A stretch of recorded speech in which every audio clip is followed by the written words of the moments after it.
Hi friends, నేను ఈరోజు చాలా హ్యాపీగా ఉన్నాను. ఎందుకంటే అది మీ వల్లే. ఈ రోజుకి నాకు 100 సబ్స్క్రైబర్స్ పెరిగారు. థ్యాంక్ యూ సో మచ్ నాకు సపోర్ట్ చేసిన వాళ్ళందరికీ కూడా. నేను ఢిల్లీ వచ్చాక ఫస్ట్ చేసిన కర్రీ వంకాయ పచ్చడి అండి.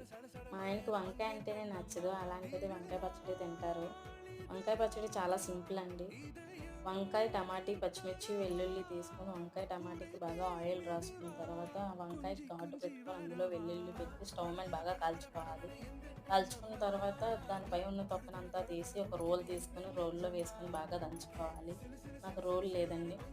బాగా దంచుకున్న తర్వాత ఒక ప్యాన్ తీసుకొని ప్యాన్‌లో దానికి సరిపడినంత ఆయిల్ వేసుకొని, ఒక టీ స్పూన్ జీరా, ఆనియన్ వేసి బాగా కలుపుకున్న తర్వాత, మనకు సరిపడినంత కారం వేసుకొని బాగా కలుపుకున్న తర్వాత, ముందుగా దంచుకున్న పచ్చిని అందులో వేసుకోవాలి. వేసుకున్న తర్వాత మనకు తగినంత సాల్ట్ వేసుకొని బాగా కలుపుకోవాలి. కలిపిన తర్వాత దించేయడమే. అంతే.